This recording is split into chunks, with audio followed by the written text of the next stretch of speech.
Hi guys, Black is here, and I want to talk about a little problem that one of my fans had. I'm not going to call his name because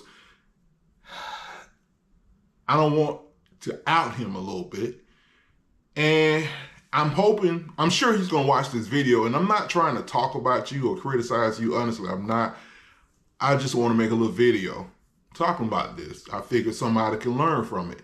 Well, anyway, he left a comment. He asked me about a P0 316. I think he has a Ford something, Edge or Escape or something. And he told me that he decided to change the plugs and coils because he had put some less than good plugs and coils on the car. The first time he mentioned the 316 P0 316 or whatever, I Googled, and first of all, looking at the code 316, his engine does not have 16 cylinders. So I'm like, it's not really a tune-up. It's not a spark plug related code. It's not a P300. It's not a P301, 302, 303, 304. So that's the first thing I noticed, right? So I decided to Google. I was kind of in a hurry, but I decided to Google to see what P0 316 was. And it says something about it's a misfire when the engine first started up. And it says something else about it could be crankshaft position sensor. It could be spark plugs. It could be coils. And it says some other stuff. But the crankshaft position sensor, I'm thinking to myself, I'll probably change that before I change the spark plugs, the coils. But I'm actually not going to change anything until I find more information on it. So, but I stopped right there because it wasn't my problem. It was his problem. Again, I was doing something else. So, I don't know, a week or two later, he came back with the same, well, he was telling me something else about the P0 316 or whatever. And this time I decided to watch a YouTube video. And the first YouTube video I watched, it said something about during the change of season, when the people change the blend of gas from, winter to summer or summer to winter or whatever, sometime your car will trip this code because the gas is not burning correctly.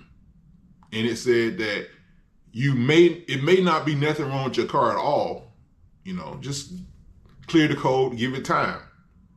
Give it another go or try or whatever. And I also watched another video by Ford Make You Loco or Ford Tech Make You Loco. This guy works on nothing but Fords.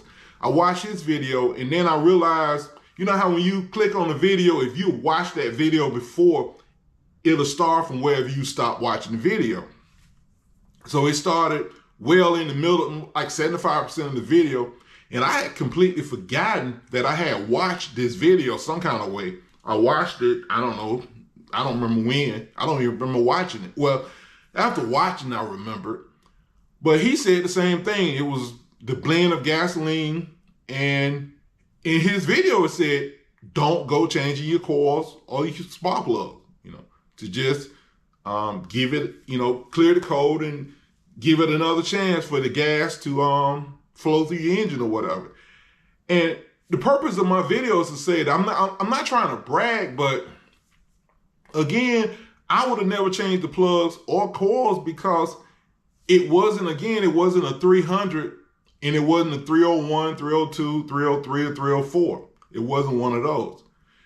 And a lot of times the code will give you an idea what not to change, sometimes. Here's another example of that. Long time ago, I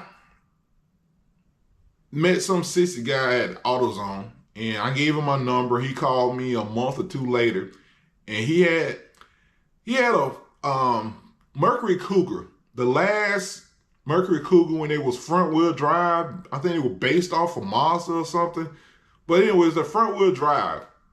And he had I think it was a P324, I think it was. And he wanted me to come look at his car, and I came and looked at his car. And I'm telling you what, the car, I think the car ran like crap going forward, but it ran good backing up, or the other way around. I think it ran crappy going forward, but ran good backing up. I think, or it could have been the other way around.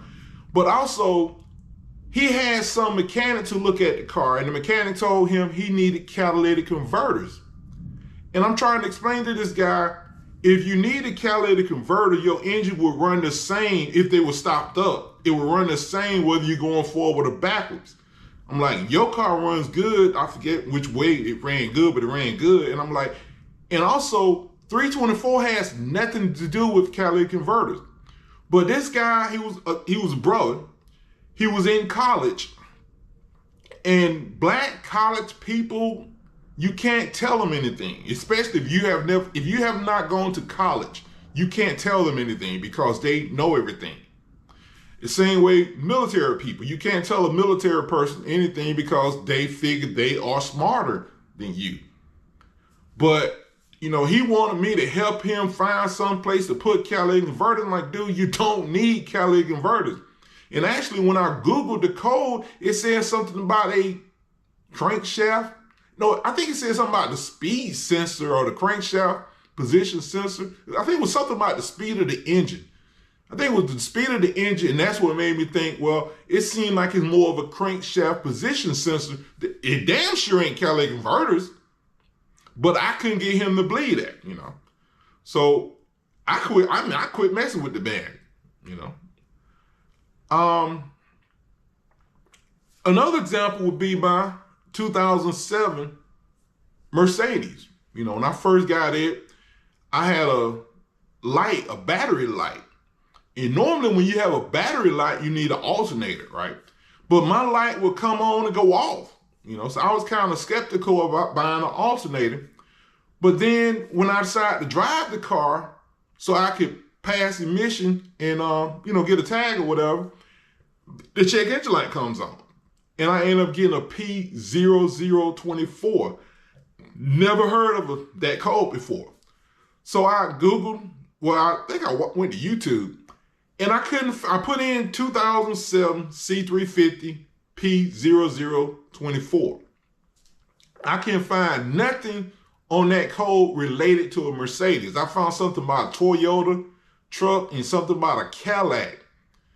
And I forgot what it said about the Cadillac, but the Toyota truck, it said something about it may have dirty oil, right? Oh, also, when I Google it on the Mercedes, my handheld computer said something about I think it was Bank 2 exhaust cam timing too advanced is what it said. So I'm thinking, okay, this is a bad cam actuator, right? But I don't want to go changing actuators right now. I want to get some more information. I want to see if somebody else have this problem, and I couldn't find anything. I found stuff like P0023 or P0025 or 26, but I couldn't find 24 on a Mercedes, right? So I'm like, what the hell? What's going on? So I didn't know what to do because this was my first Mercedes and the car ran real good. Well, let me change that. I went to get some tires put on the car and the car ran fine. But when I went to crank it up, the car cranked up and cut off.